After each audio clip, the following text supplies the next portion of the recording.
Good morning. Happy Friday. Weekend's almost here.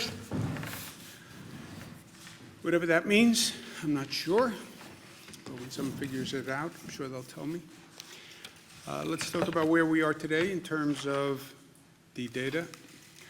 Total hospitalizations ticked down again. That is good news. Just a tick, but we'll take it. It's better than going up.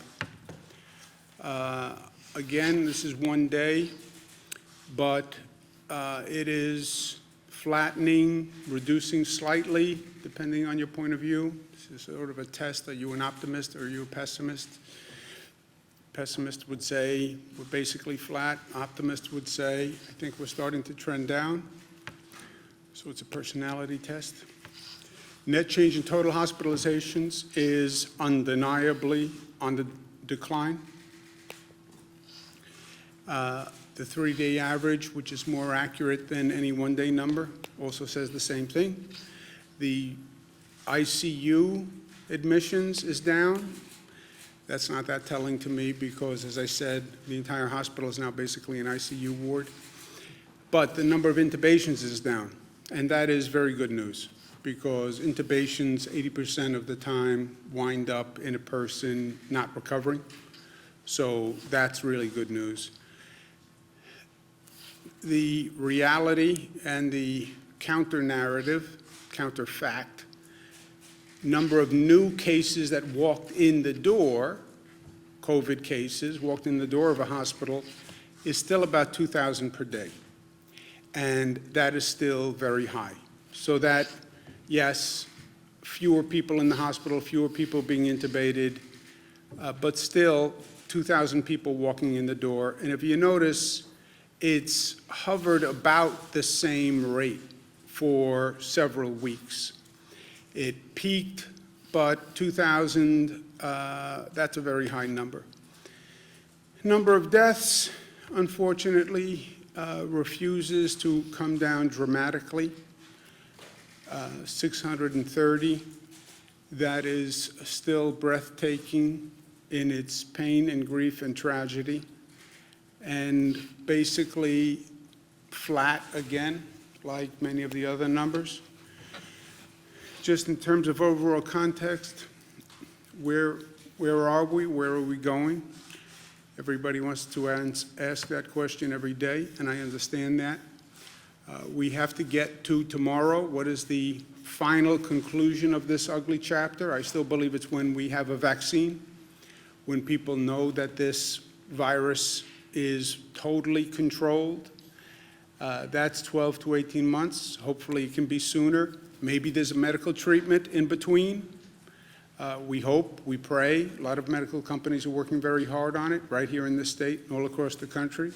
That would totally change the trajectory. People who are looking for a quick fix, a quick answer, it would be a medical treatment. That would be the quick fix. Announcement of a vaccine, that would be a quick fix. In the meantime, it's going to be an incremental process between today and tomorrow.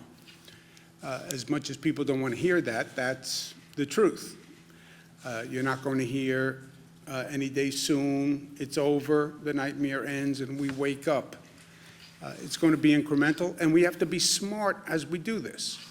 Do no harm, control the rate of infection as we go through this. We also have a lot of work to do operationally in terms of the healthcare system and now testing, which I'll talk about in a minute.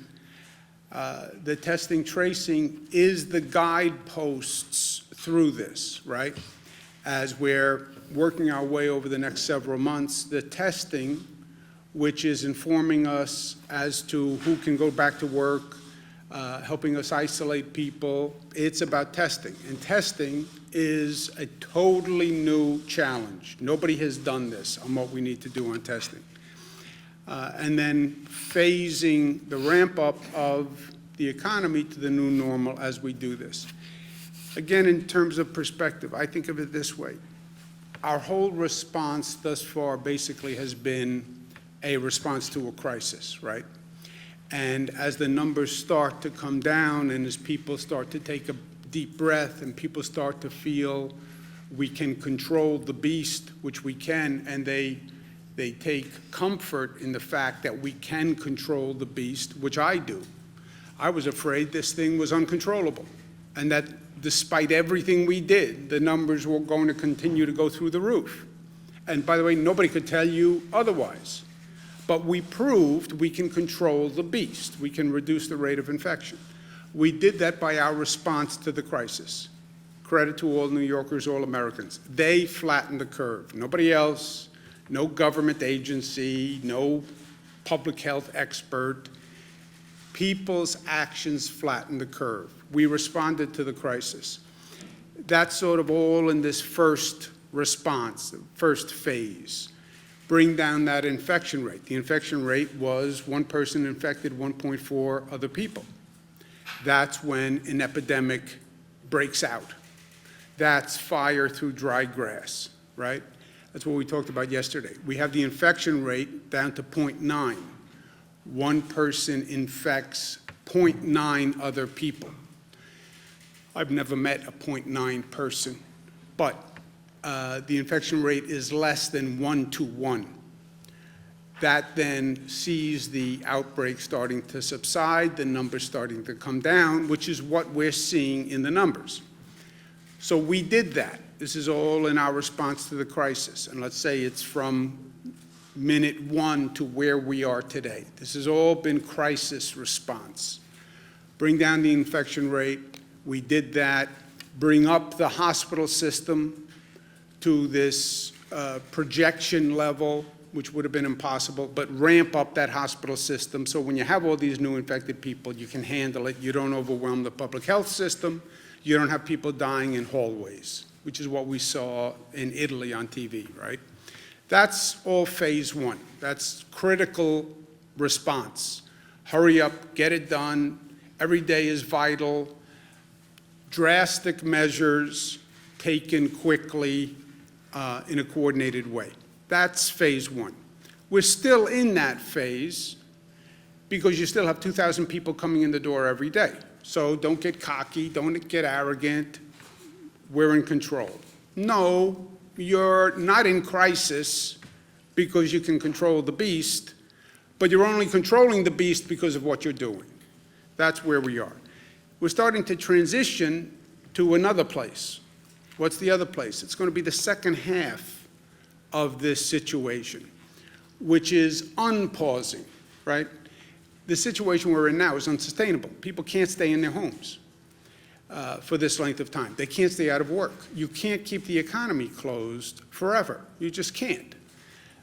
Society can't handle it, personally or economically. So now we're moving into another phase, which is this reopening phase. How do you plan the reopening? Nobody's ever done this before. And how do you plan a reopening of an economy and at the same time be cognizant of the public health crisis that you're still in, right? We have the infection rate down to 0.9. One person is infecting 0.9%, less than a person. Okay, the epidemic outbreak percentage is 1.2. One person infecting 1.2. You only have between 0.9 and 1.2 is a margin of error. We have to reopen, we have to reopen, we have to reopen. Yeah, you only have a very slim margin to operate on. You open too fast, you bring people out too fast, you'll get to 1.2 in 3 days and we'll be right back to where we started. So that's the I want to get out of my house versus public health balance that we're talking about. How do you measure this? How do you calibrate it? You have to develop a testing capacity that does not now exist. And then you test people on a higher volume than ever before. You then trace them to find other positives, and then you isolate them. In the meantime, we have to stabilize the state's finances because we have a terrible economic deficit. We're spending money every day that we've never dreamed of spending.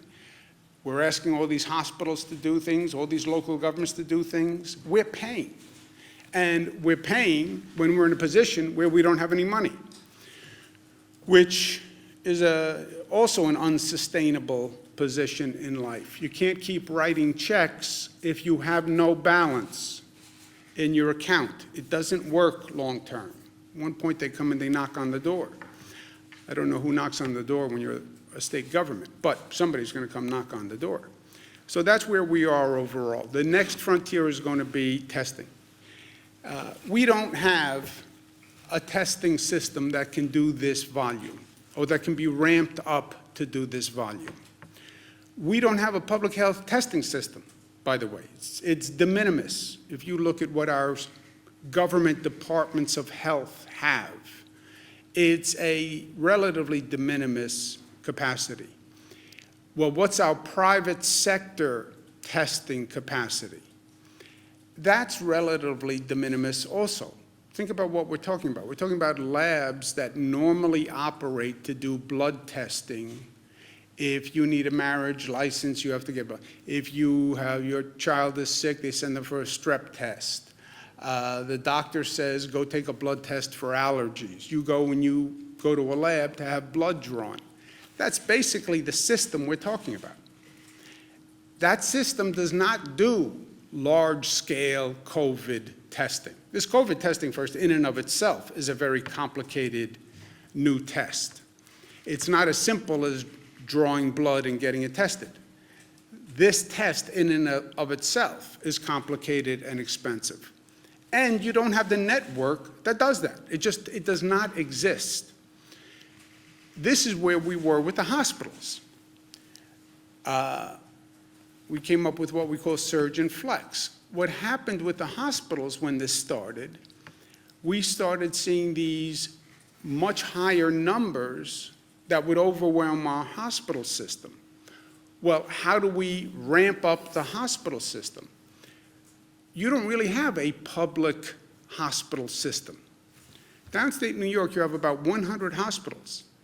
you only have about 15 of those 100 are public hospitals. The rest are all private hospitals, voluntary hospitals, but they're all private hospitals.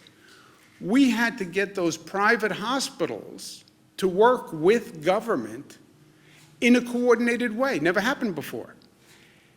Extraordinarily difficult. We did it, but it was a phenomenal undertaking. You now have 300 laboratories and hospitals across the state that do virology testing. How do we get 300 private labs and hospitals to become one system statewide to do testing for COVID? And how do we get them all coordinated? This is something that has never been done before and is going to be a tremendous undertaking. Also, to further complicate it, what they will tell you now, because we've been having the conversations, the labs, if they can get the test, which they have to purchase from private sector companies, the tests require certain chemical reagents to operate. So you take a sample and then you mix it with other chemicals. They can't get the chemicals that they need to mix to do the test. Well, who has the chemicals? No one has the chemicals, because everybody has been overrun with demand, and the chemicals come out of where? China, where everything has come from over the past 40 days. Everything goes back to China.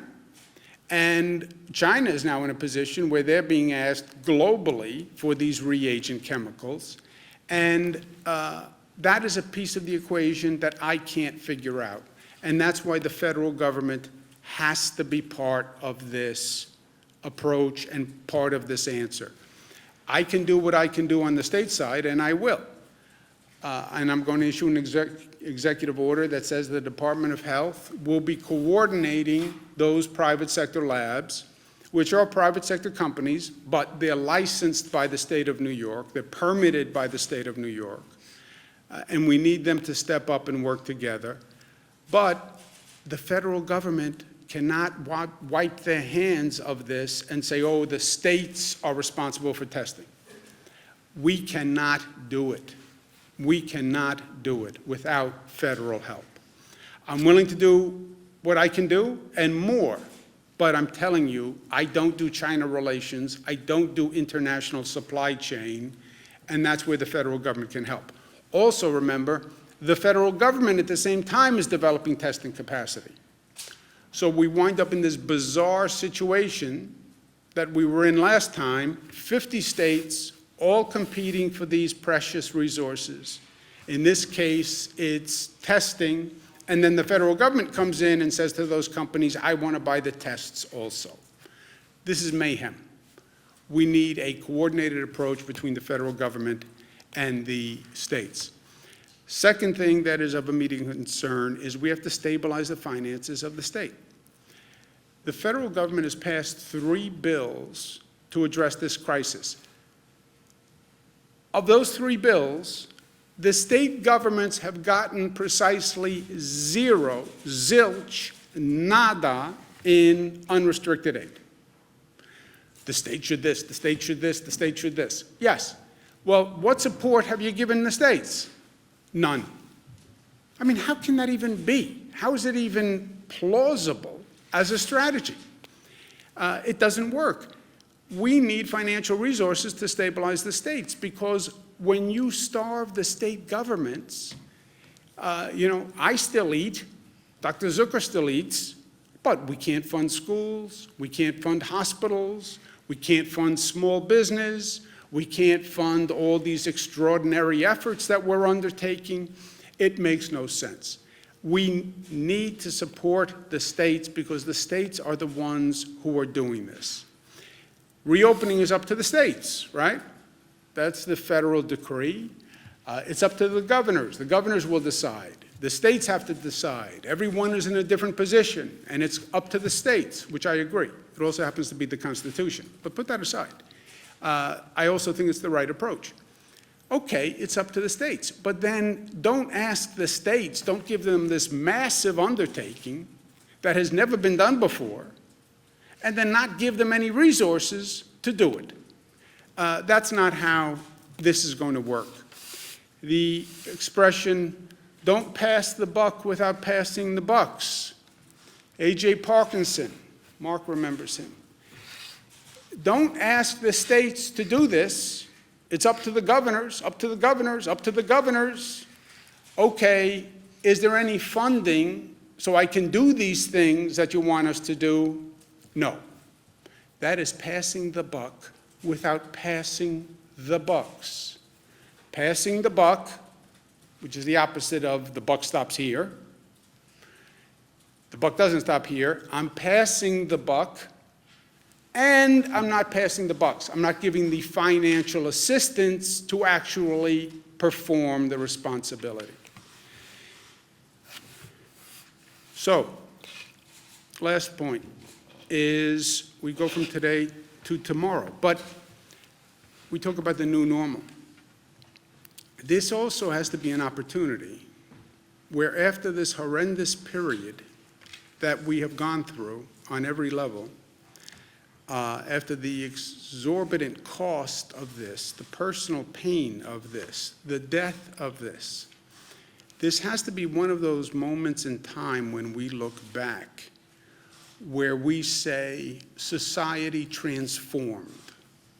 It was a learning and growth and transformational period where growth and evolution was accelerated. Yes, society took a terrible blow, but it became a moment of reflection where all sorts of new reforms and innovations happened. That's what we have to do with this period when they look back at it. So our goal is not, let's get up and turn the machine back on and keep going the way we were. No. How do you make the changes now that you've been talking about in some cases for years, by the way, but you never had the political will to do it, or it was too hard, or it was too difficult? We talk about environmental changes that we're going to make, but we never really do it. We talk about issues of income inequality, but we never really get there. You know, we talk about changes to our public transit system, but it's too hard, it's too controversial. All right, well now you have an opportunity in this window to really make changes and reforms and improve things in a way you haven't. And by the way, if you went through this, and you went through this pain and aggravation and suffering, and you didn't learn, well, then shame on us. Then shame on us, because there are so many lessons to learn. And then you come back better than you were. 9/11, New York took a terrible beating. This nation took a terrible beating. We learned from it. We grew, we're better. 9/11 transformed the country. If I told you before 9/11 you were going to take off your shoes when you went to an airport before you could get on an airplane, and they were going to go through every bag and you would say, I'm never doing that. 9/11 said there's a different world. Look at all the security measures we now have post 9/11 that we would have never envisioned. We went through Hurricane Sandy. We didn't build back what was. You build back better than before. You take that moment, you learn that lesson, and you improve society. We have to do that here. And we have to do it affirmatively. It doesn't just happen. You have to say, we paused, New York pause. You paused. You reflect, you learn, you grow, and you move forward. Look at what we learned about the public health system. You know what we learned about the public health system? There is no public health system capacity. Hospitals had the number of beds they needed to operate. Well, what in case of an emergency? There was no emergency capacity in hospitals. Nobody had beds left empty. Oh, that wing is in case there's an emergency. Then we would use that wing. It didn't exist. Why not? Well, that's not what we did. So, how do you improve the public health system? How do you improve the emergency response? Well, we never had to deal with a pandemic before. By the way, what is a pandemic? Okay, well, now we did. And now let's learn. And how are we going to be ready for the next situation like this? Because there will be another. I don't know what it is. I don't know when it is. I don't know if this virus comes back in a second wave. But there will be something. And we have to be ready and better for it. And not just what you learned, but what have we been talking about doing that we should be doing that this is now an opportunity to do? We've been talking about reimagining the workforce and workplace. Does everybody actually have to drive into the office every day? Or did we learn that there are ways to telecommute and work from home where it's actually more efficient, it's actually more effective? What do we do about a transit system? And how do we make it safer? Not just the way we've been talking about, but also from a public health point of view. And how are we now smarter about public interactions? I can't tell you how many doctors now have come to me and said, you know, I said for years we shouldn't be shaking hands, that it's just a total way to transmit germs and viruses, et cetera. So how do we take this moment, since we are paused anyway, and actually come back smarter? I also believe it'll work. It's a moment of personal reflection, you know. We've been in a different circumstance. We've been in a different circumstance vis-a-vis our family. What have we learned during this heartbreak and during this crisis? I've spent a lot of time with my kids, 22, 25, twins, two 25s. My interactions with my kids had gotten so superficial over these past few years. You know, everyone's busy, busy, busy. So what do you need? Everything good? You need anything from me? When do I see you? I miss you. That was the same conversation, like over and over and over. Now I got time to sit with them and really have in-depth conversations that I hadn't had in a long time. And I'll tell you, one of the things I learned is I was missing a lot, you know. They're not 4, 5, 6, 7, 10 years old anymore. They're grown up, and they have complex lives and complex feelings and complex situations. And you don't understand that or get to appreciate that when all you say is, how's everything, anything you need, when do I see you again? You know. Well, I was busy. It's my defense to myself. I was busy. Yeah, except that's not an excuse. And take a deeper reflection on what's important in life. And you can't have a real quality relationship with your child or another human being unless you take the time to get below that surface and really understand the person and really take the time to talk through what's going on. People don't work that way. They don't open up in a 4-minute conversation. So now I wind up in a situation where I have a couple of hours to talk to one of my daughters.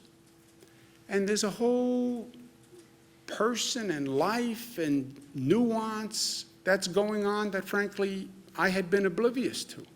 I'm not going to let that happen again. I haven't been able to see my mother.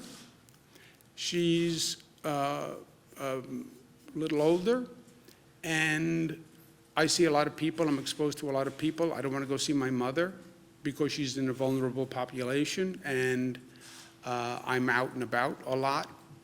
So it would be careless to go see her now.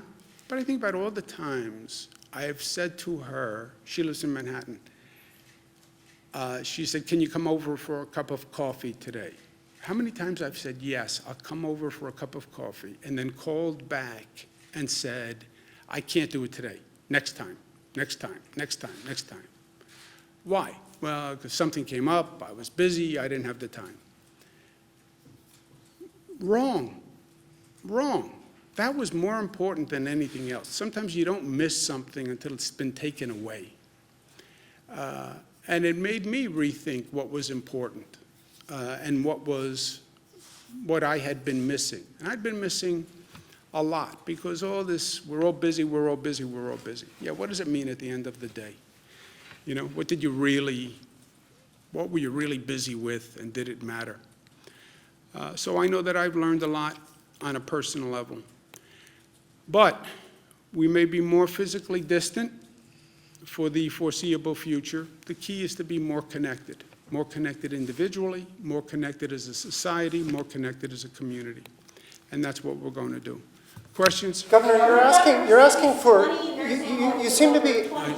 Let's do a New York pause moment, and let's take this situation and reflect on it and find a better way. Here's my suggestion. Rather than everybody shouting, I will call on every person and ask a question, and then we'll go on so we don't have to yell at each other. Jesse? Governor, you're talking about an additional federal funding, presumably, to kind of help reopen and restart the economy. Do you have any idea what that number is? Are we talking tens of billions of dollars, hundreds of billions of dollars? What would you like to see come from Washington? Well, we know what we proposed, right? National Governors Association, which represents governors all across the country. All the governors are part of the National Governors Association, Democratic and Republican. National Governors Association chairman is Chairman Larry Hogan, Republican chairman. I'm the vice chairman, I'm a Democrat. We have publicly requested $500 billion for states. We've publicly done that. So that's the number, that's public, put out in a press release, and that's what it is. What about for New York specifically, though? We didn't get into the allocation, but the allocation should be proportionate to the need, right? This allocation, $500 billion for the states. Well, how do you allocate it among the states? Allocate it proportionate to need. You know where the COVID cases are. You can look at a map, you see the cases. You know that because you see when the president talks about reopening, different states are in different places. Yes, different states have radically different situations when it comes to number of cases. So allocate the funding where the problem exists. You're trying to solve the COVID problem. Allocate the funding to where the COVID problem exists. In past bills, where they've done healthcare funding for quote-unquote COVID, you've seen the numbers. Some states got about $200,000 for every COVID case. New York got about $12,000 for every COVID case. How do you justify that? Well, because it's the Senate, they wanted to give every state money, so every senator had something to go home and do a press release about. Yeah, I know, but if the state didn't have any COVID cases, how much did you give that state of taxpayers' money just so that senator could go home and do a press release? Give me a break. You can do a press release with, you don't need billions of dollars to do press releases. Just very quickly to follow, the president said yesterday that some states would start to go into phase one almost immediately. How far away do you think New York is from something like phase one or even phase two? Well, phase one, phase two. It's what he's saying is, depending on where that state is, well, what the president's saying is it's up to the states. It's up to the governors. The governors who have states that have fewer cases can reopen faster. Yeah, that has nothing to do with the president or federal policy or anything. All he's saying is it's up to the states, and you'll see states that have less of a problem opening sooner. That is undeniable and totally logical. So it depends on that state, where it is, and it depends on the numbers. And the governors rely on numbers. And it has nothing to do with the federal government. Governor, on the hospital system, we said that when do we reopen? We are at now 0.9 on the infection rate. 1.2 is the tipping scale where the numbers start to go up again, right? So your margin of error right now is between 0.9 and 1.2. you have many states where the infection rate is de minimis. We're at 0.9. We're right up to that line of possible outbreak.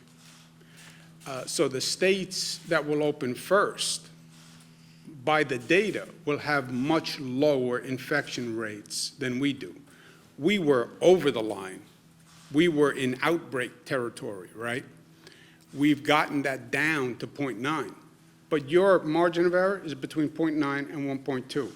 And what the experts will tell you is 0.9, 1.2, you're right on the line. It's not that precise a science. Governor, we've now got a hospital rate that seems to be stabilizing and ticking down. A few questions. Are you therefore stopping some of the things you've done to increase capacity, like the field hospitals on the island? And then is there any thought, particularly in upstate areas, of reopening hospitals and facilities to elective procedures? There are reports that workers are being laid off. And then finally, I know we had to reduce PPE standards. We had to waive a bunch of requirements to increase this capacity. Will any of that be now rolled back? And is there any concern that reducing these standards, particularly PPE, may have hastened infection or caused problems among healthcare workers? We know there's lots of infections there. The CDC reduced the PPE guidelines, not to do alphabet soup, but it was the CDC that had federal guidelines on the personal protective equipment. And they have different guidelines apparently when you're in a crisis than normally. They went to crisis guidelines. And that's what many of the nurses especially are complaining about. Those are guidelines. DOH actually sets the policy, I believe. I don't know. We set the policy, we use the CDC guidelines on these issues, without use of masks, PPE equipment, the gowns we continue to use. But the issue is when can a healthcare worker go back to working with a mask? And so are we thinking about changing any of this? And do you have any concern that this may have caused higher infection rates? I don't feel that it caused higher infection rates at all.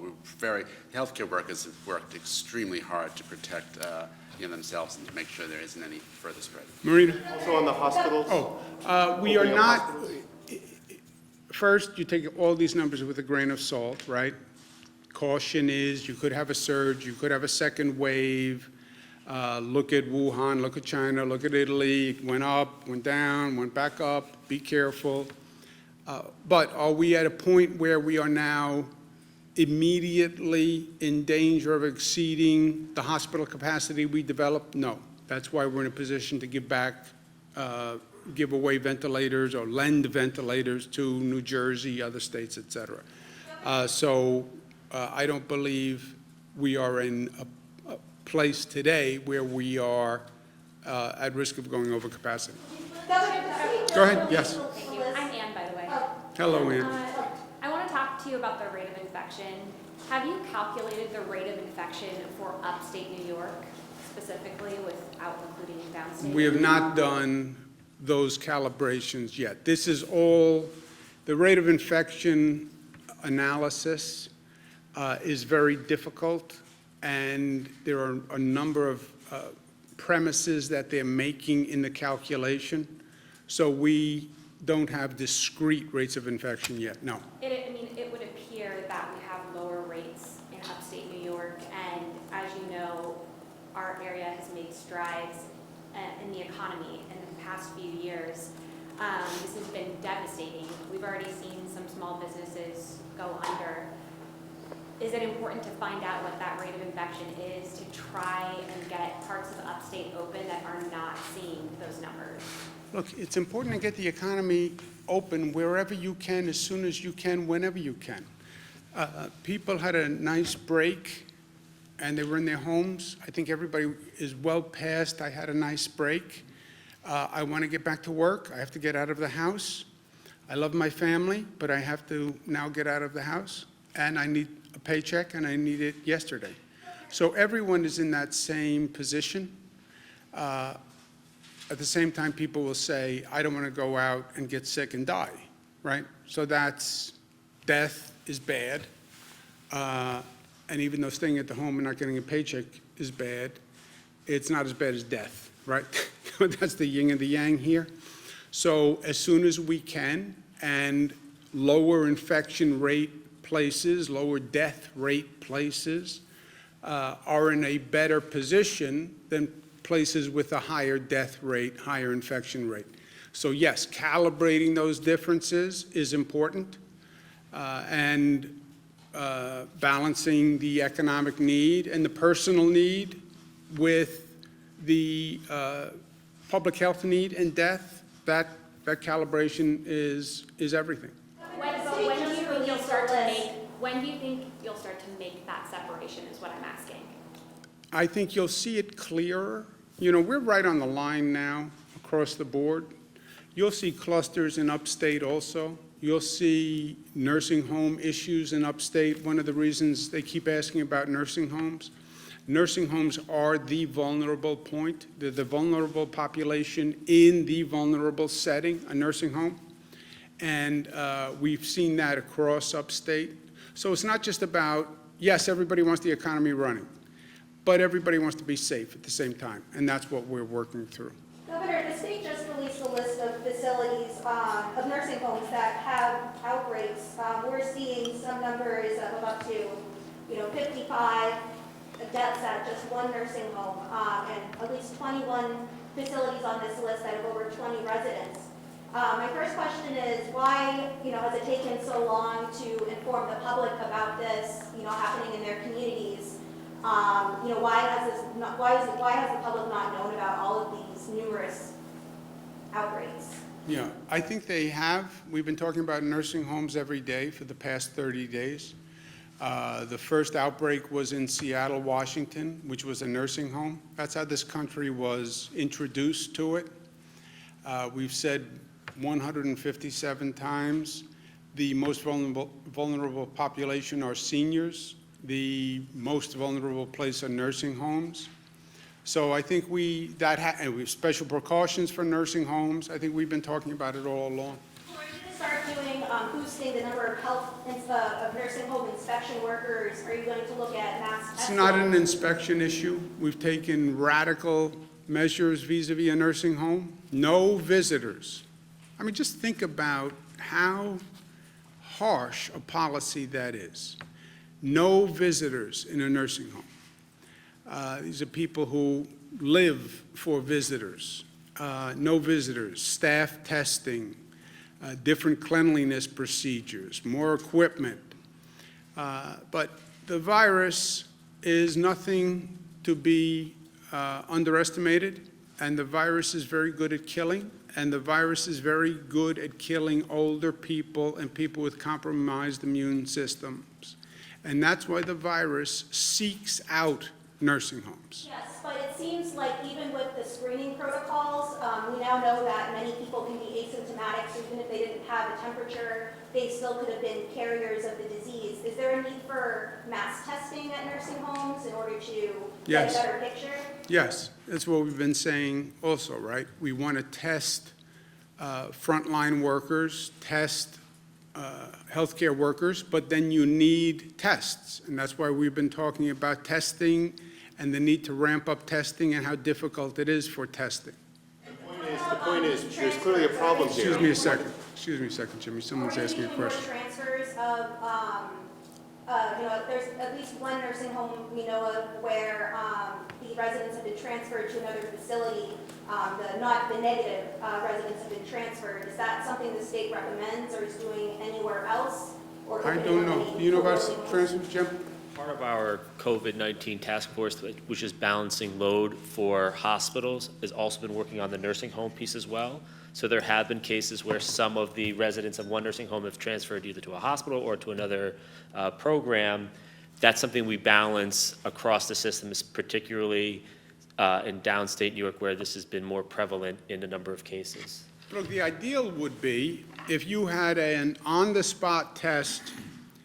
Person, before they walk into a nursing home, you do a saliva test, positive, negative, get the results in 15 minutes, and if they test positive, they don't walk into the nursing home. Test all the staff, test everybody who walks into that building, test all the residents. That's the ideal. You don't have that test, and you don't have that volume of testing capacity, and that's what we're dealing with. The rest of the nursing homes, because this is only a small sampling, there's no, like, for example, Steuben County is not. You have the answer, Jim? But we said before, personal privacy was a key concern. These are all nursing homes with cases with a greater than 5 number. Anything with fewer than 5 deaths were not included in these initial round. I know facilities in Steuben County that have more than 5. This is what was been, this data is reported directly from the nursing homes themselves. So if there's any exclusion that should be included is from the nursing homes themselves, and we'll circle back as we do every day on getting updated reporting data from those nursing homes. We only know what they tell us, right, sir? Yeah, I wanted to ask about, in terms of the nursing homes, what about releasing the data for positive numbers, that maybe not fatalities, but the numbers at those nursing homes that have tested positive for COVID? Can we get some of those details? And the other question I had is, what about family members who want to get information about their loved ones and are having trouble, maybe they're getting stonewalled on information from the actual nursing home? Is there anything that the state can do to enforce or to make the nursing homes hand over information that loved ones are needing? Yeah, a nursing home, you're saying people call the nursing home for information on someone in the nursing home, and the nursing home won't give them information on their loved one? Yeah, that's at least in one case. Yeah, I don't know that that's even So legal. DOH had put out guidance saying that nursing homes should inform family members when there are positives, either in the nursing home in general or specifically their family member. What we found through the critical reporting that's been going on through this process is that's being ignored. So we're doing an executive order that says that they are mandated to do it, and there will be penalties if they don't. The penalty rate. Civil penalties. Governor? Mark? Thank you, Governor. The update on drive-ins, whether that could be an essential business. Mr. Mahika, who's in charge of reviewing drive-ins? ESDC is still reviewing that. So we didn't get an actual request. Last time you asked a question, there had not been a formal request into ESD. There is now a formal request in there. They're still evaluating it right now. So this was a few days ago or last week, so we're still reviewing it. Okay, one other question is that New York, the last I checked, New York State's is the 9th largest economy in the world. And trade offices were established in key cities to develop important relationships around the world, to attract business to New York State. And I know China, you've had, I guess, Beijing or some other city. Is that helping you in terms of getting, because, you know, it's been maybe 2 decades that we've had these trade offices? Yeah, no, it's a good question. We do have people who represent the state in China for a trade point of view. We've been using them to help us try to figure out the supply chain issue, which is just, you want to talk about lessons learned.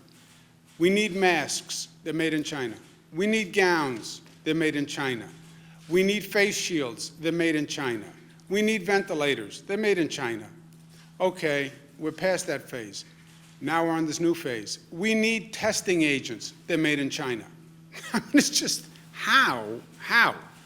And these are all like national security issues when you're in this situation. But we do have people who work for the state in China who help us with trade relations. They were helpful here, but in truth, this is so much beyond that level.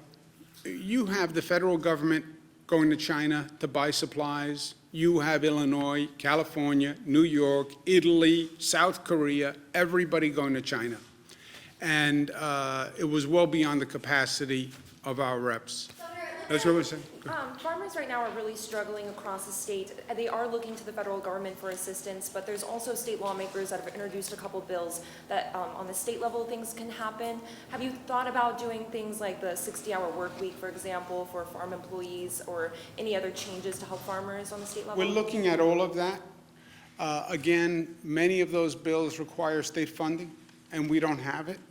To the extent a bill doesn't require funding, but can be a part of the reopening plan, we're looking at all of that. I'm open to all of that. So many upstate county executives are looking for the state to reopen the golf courses, and also Mayor Bill de Blasio saying that beaches and pools should be shut for the rest of the season. Do you think this is too soon to say? Yeah, look, I talked to a number of upstate officials, and yeah, everyone has their own ideas. I get it, and I respect it, and we have 700 school districts. We have 699 opinions on when to open schools and close schools, and the school district officials feel that their opinion matters most, and I understand that. We have upstate county executives who want to open beaches, want to open parks, et cetera. These decisions are all interconnected, right? And this is the conversation I have with them. You know, you open your schools as one district, well, then what does it do to the next door district? And if we don't coordinate this, it's going to make a situation worse for everyone. Same thing with beaches. You open your beaches, but I don't open my beaches.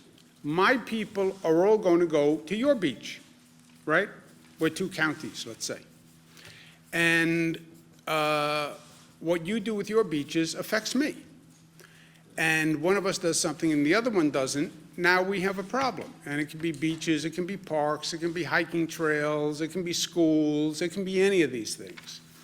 So the first place we started here was in an emergency, a governor issues executive orders that say we have to coordinate as a state.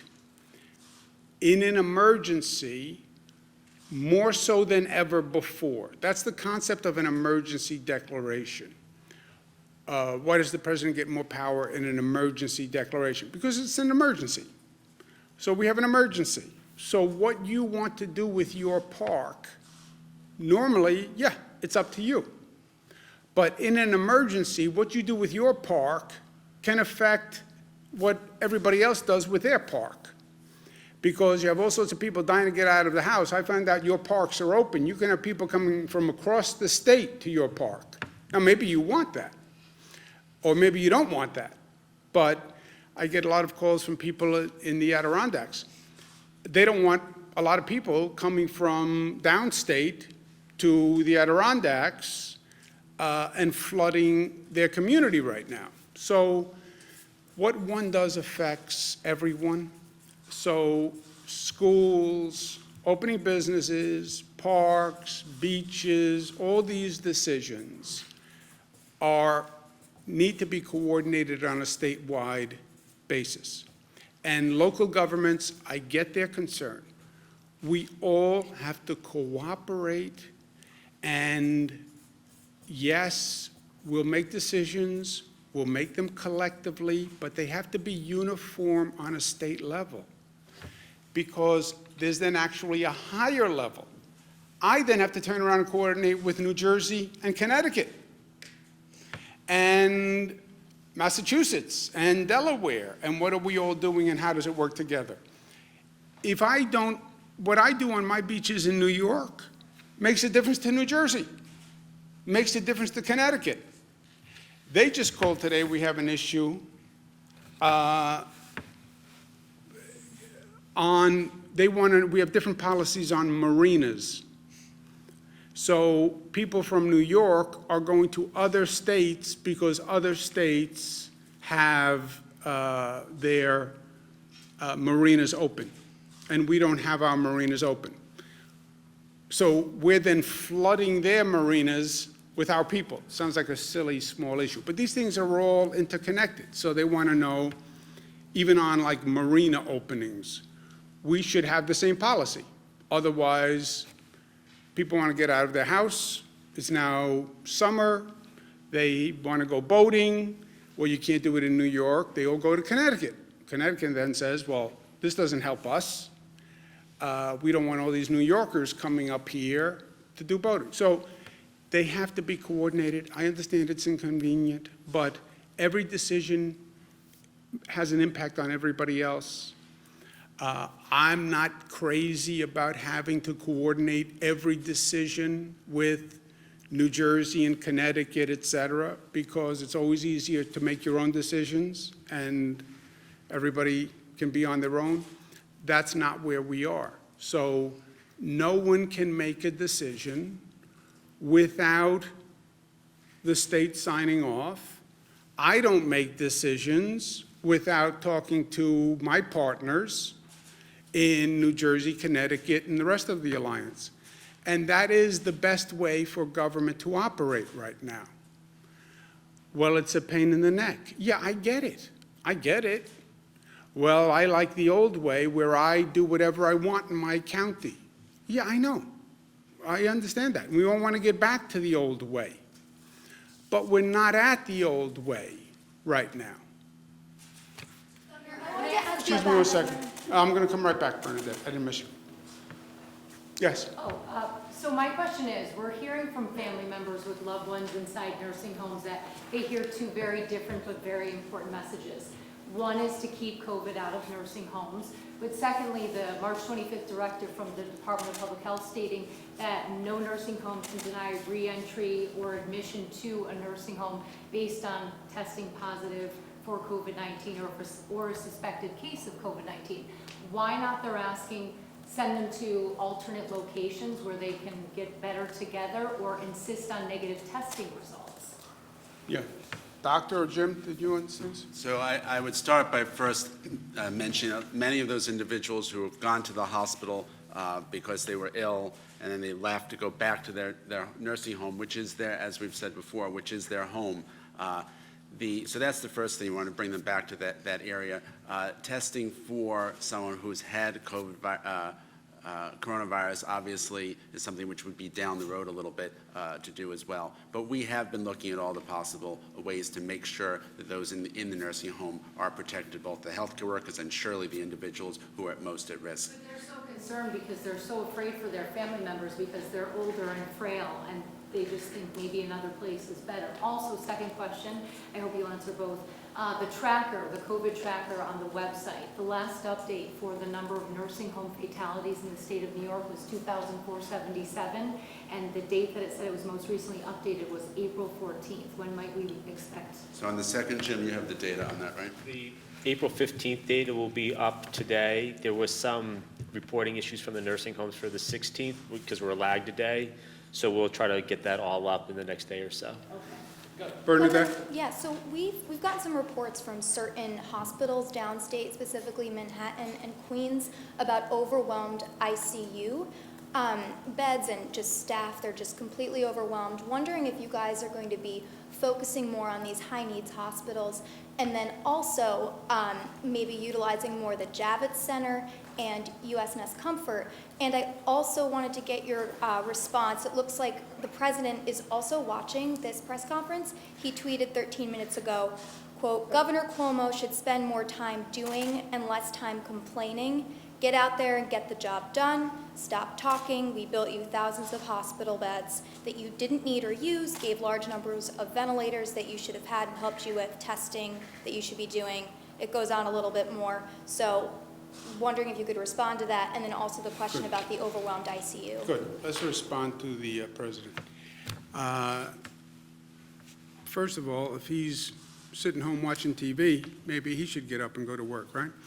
Second, let's keep emotion and politics out of this and personal ego if we can, because this is about the people and it's about our job. And let's try to focus on that. I have said repeatedly that when we were fighting for the additional capacity for a hospital system, that the president moved very quickly, and I applauded him for it, and he brought the Army Corps of Engineers, and he brought them up to build the Javits Center capacity, 2,500 beds.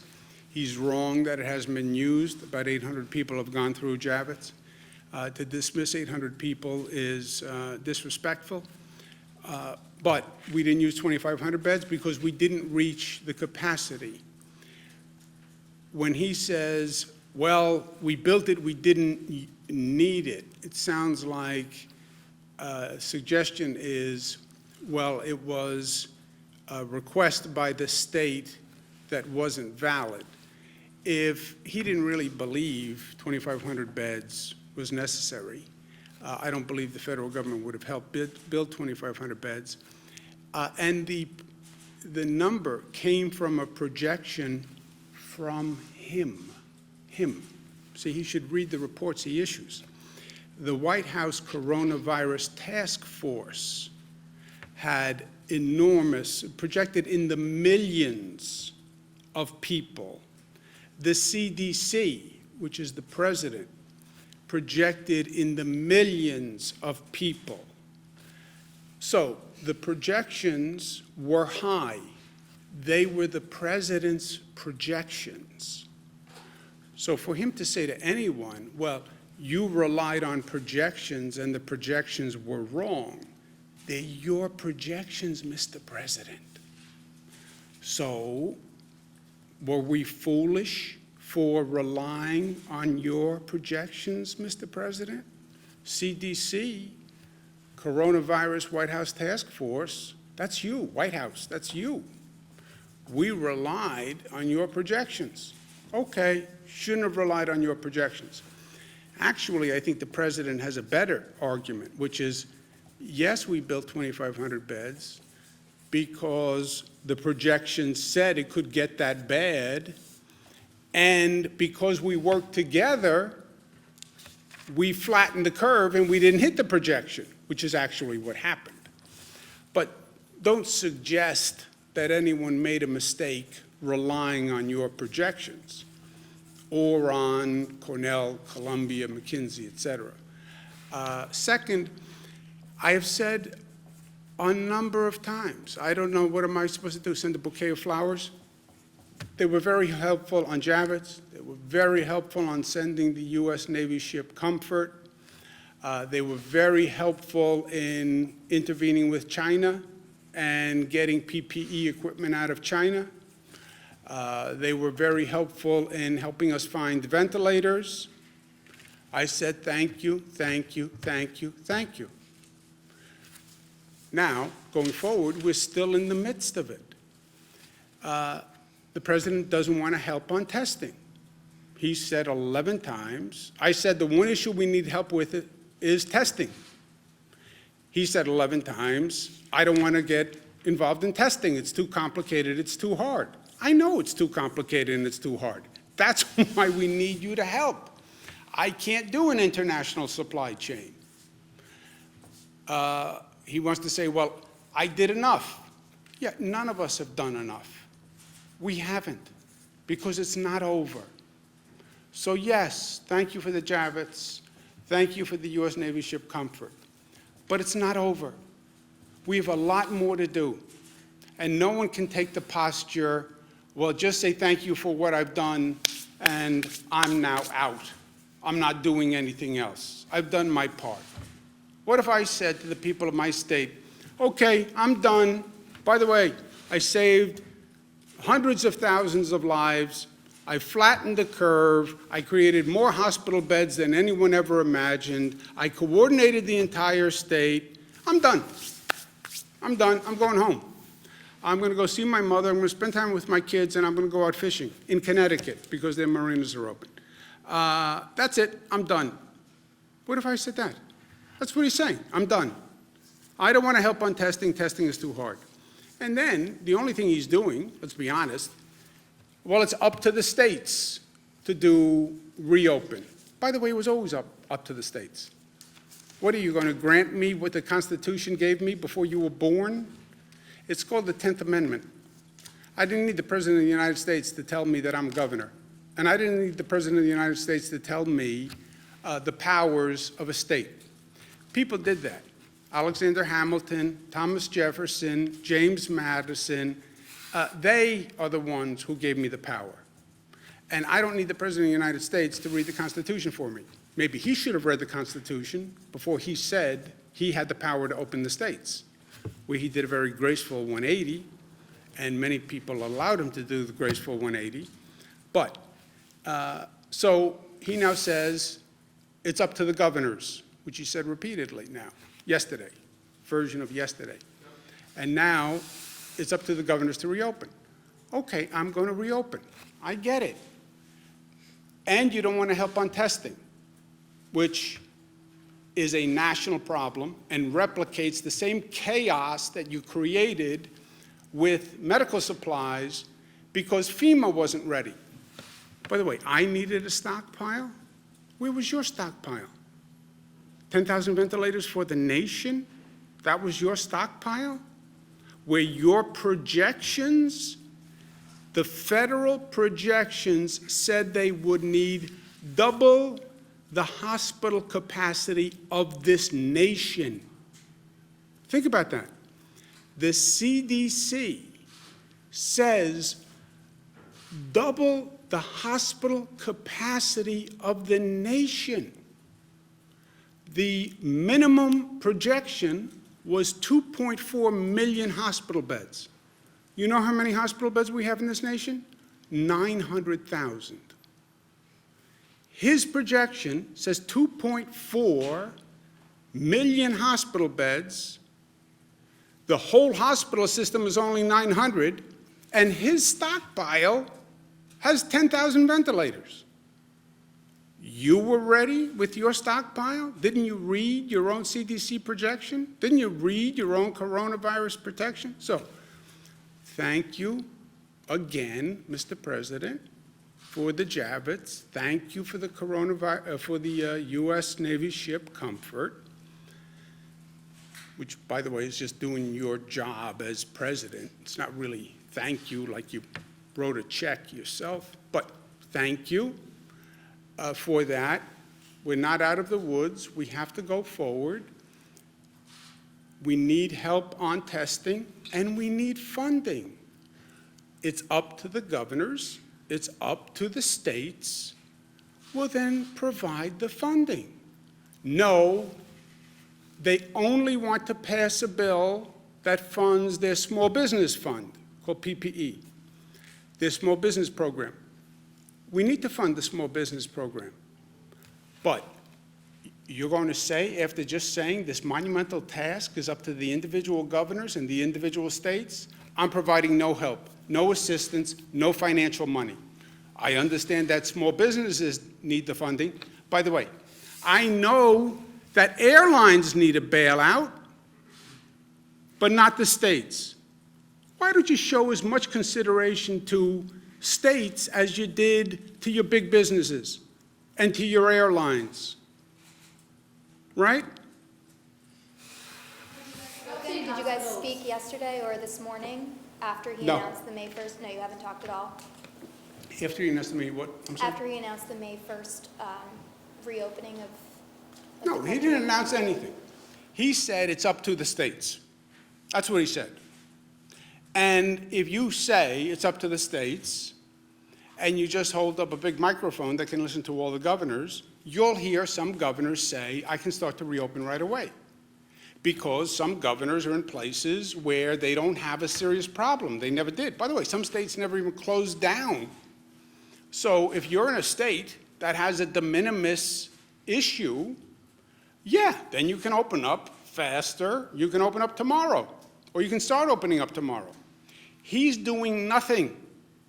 He said it's up to the states. It's up to the governors, which is what it always was, because it's always been the governor's power. And then he says, there's a 50-piece puzzle. Oh, no, no. That's called the map of the United States. It's not a puzzle. And those lines are called states. And those states have constitutional power. Remember, the way this whole thing starts, the colonies create the federal government, not the other way around. So, introduction to constitutional theory and policy. The states have the power to open. The states are opening on their own timelines. We're trying to coordinate with our neighboring states. Western states are coordinating. Middle states are coordinating. All he's doing is walking in front of the parade, but he has nothing to do with the timing of the parade, right? The governors are going to open when they think they should open. All I'm saying is there's two things they need help from. They need help from the federal government. Two things. Help on testing, because states can't do that, and I don't want to redo the mayhem of the PPE debacle. Second point, we need funding to do it.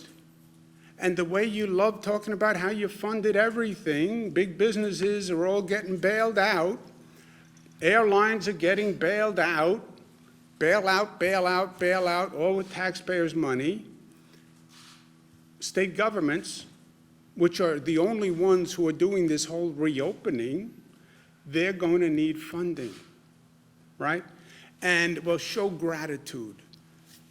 How many times do you want me to say thank you? But I'm saying thank you for doing your job. This was your role as president, okay? So that's the honest statement of fact. Without politics, I'm not running for anything. I have no agenda but delivering for the people of this state, and without ego.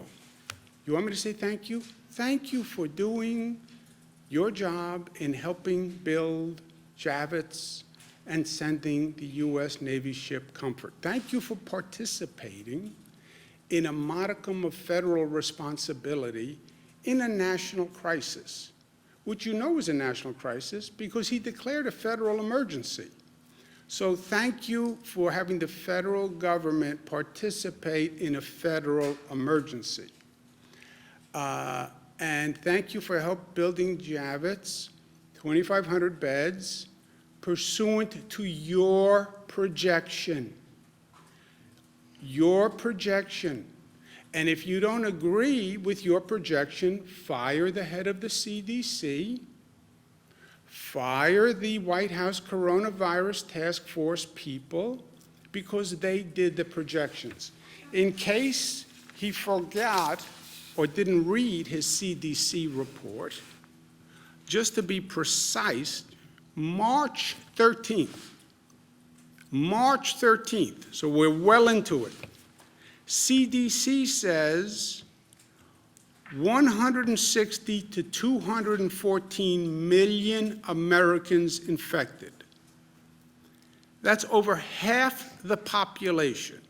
CDC, 2.4 million to 21 million Americans hospitalized.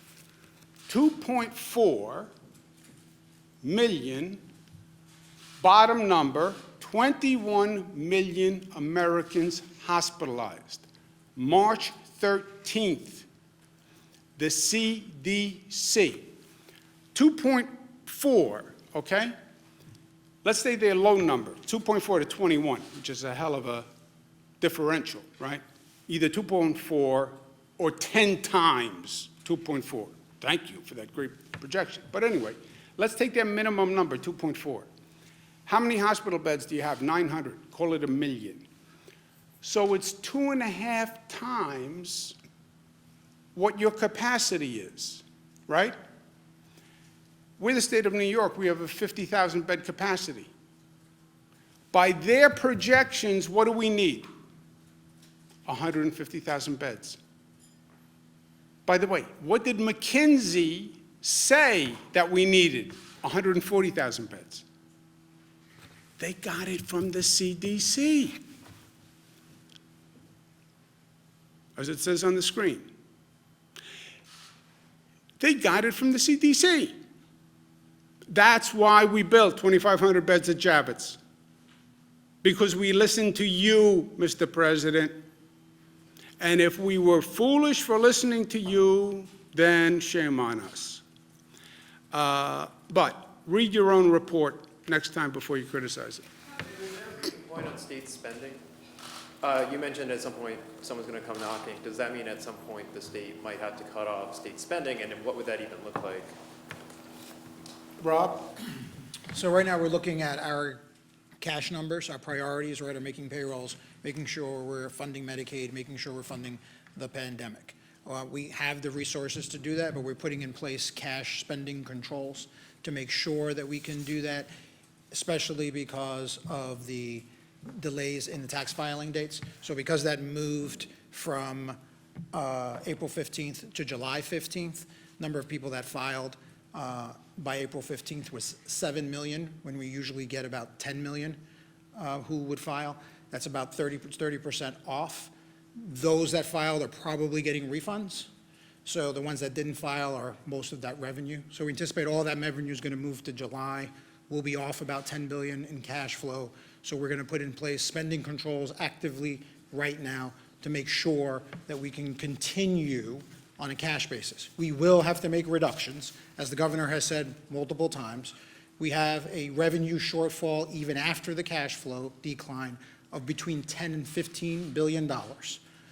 We'll put out a financial plan that reflects that, and then we'll have to make reductions in the event that there is not federal revenue.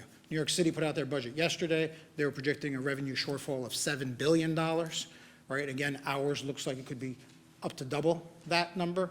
And in the absence of additional federal revenue, then we will have to make those reductions. And that's consistent with what other large states are seeing.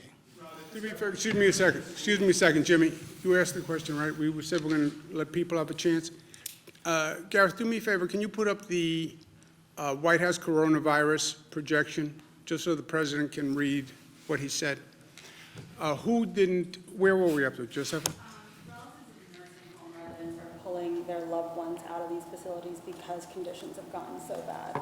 Is it advisable to do that at this point, and what more could the state do to make sure that the situation doesn't get worse? Dr. Zucker? Sure. So we are doing three different things there. We're working on the issues of making sure that they have the necessary equipment, all the PPEs, when they ask, we provide it to them. We are also increasing on the issue of testing, and we're also increasing staffing. And I think that's the three most important things. And if there's any questions, we address that. We also have something called a co-video, which is actually a virtual way to go through the nursing homes and to look to make sure that all the necessary things are being done, the proper ways of doing hand washing is happening, the proper ways of putting a gown on, taking off a gown is happening, whatever we need to do to help those individuals in the nursing home. Where is that equipment and staff coming from if we have shortages of PPE in hospitals already? We have staff, we have, obviously there are volunteers that we have worked with as well in the big pool of volunteers, but we're working with each individual nursing home to address that. Is that coming off their April 10th? Did you finish, Josepha? Well, where's the PPE, the extra PPE coming from? Well, if we contact them if there's a need for PPE.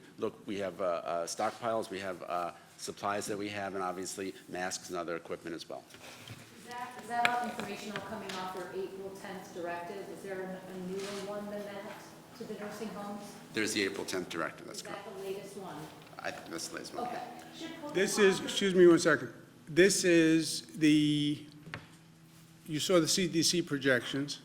This is the federal government's White House Coronavirus Task Force, January, February, March 31st, of the projections. 1.5 to 2.2 million deaths without mitigation, 100 to 240 best case scenario. That's the president's projections. So, Mr. President, if you want to point fingers, which I think is a mistake, you're in the middle of the game. It's only halftime. Don't be a Monday morning quarterback at halftime. Never works out well. And if you want to point fingers, we built more beds than we needed. Our only mistake was then believing your numbers and believing your projections. If that was a mistake, then I'm guilty. But I thought New York State relying on what you said would have been a safe assumption. I won't make that mistake again. And it was your CDC and your White House Coronavirus Task Force that made those projections. Governor, Who didn't ask a question? Sir? Governor, you stated earlier that it's undeniable that certain states have fewer cases than others, and therefore it's logical to reopen some states earlier. Along those lines, I think Ann was going to pursue this earlier. I'm not sure I heard an answer. Is it possible, is it likely, are you considering opening up certain parts of upstate New York before New York City? That, my friend, is a good question. I think it's logical to think a reopening plan would take into consideration the differential in infection rates and overall hospitalization rate. It is a metaphor for the nation, right? Certain states now have a much different problem than other states. If you have less of a problem, you can reopen faster. That's essentially true. And if you're in one state and parts of the state are in a different situation than other parts of the state, why can't those parts of the state open sooner? I think they can. How much sooner, when, how do you do it, how do you phase it in, how do you do it in a way that doesn't complicate or compete with the other parts of the state that aren't doing it. Now you start to get granular and it starts to get tricky, and that's what we have to work through. But the overall premise, I agree. And then you watch that infection rate. And you do have parts of the state that are in a fundamentally different situation than downstate. Now, even those counties that are in a different situation, because remember, a county, if you're looking for a region to open, because a county sometimes is hard, but if you're looking for a region, you don't really have regions in the state that have been immune, because nobody's immune. So you'll see pockets in almost every region. You know, you talk about Western New York or Central New York and Mohawk Valley, you'll see pockets in every region. You can find a county that is in a different situation. But what we have to think through is even if you if you did that, if you said, okay, that county starts to open up, what happens to all that pent-up demand from the rest of the state of people who are dying to get out of their house? And would you create inadvertently a problem for that place where you'd see all sorts of people descending there because that's now opened, right? The first barber shop to open, you know, there's going to be a line going out the door. The first hair salon to open, right? The first, we were literally on the phone with my colleagues, marina to open, you know, it's going to, so that has to be thought through and that has to be coordinated. And we are on the cusp.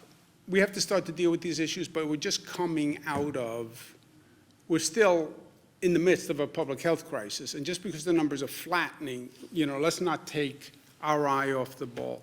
Can you put up the Navarro memo just for kicks, just to make sure? CDC, Coronavirus Task Force, and Mr. Peter Navarro's memo to the president, which the president said he never read. Peter Navarro says 100 million Americans could be infected. As many as 1 to 2 million souls could be lost.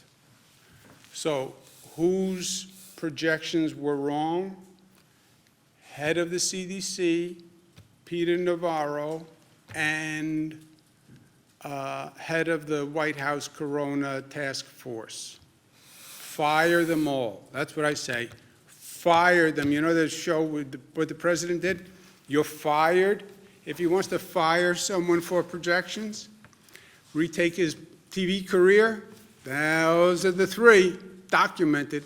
Fire the CDC?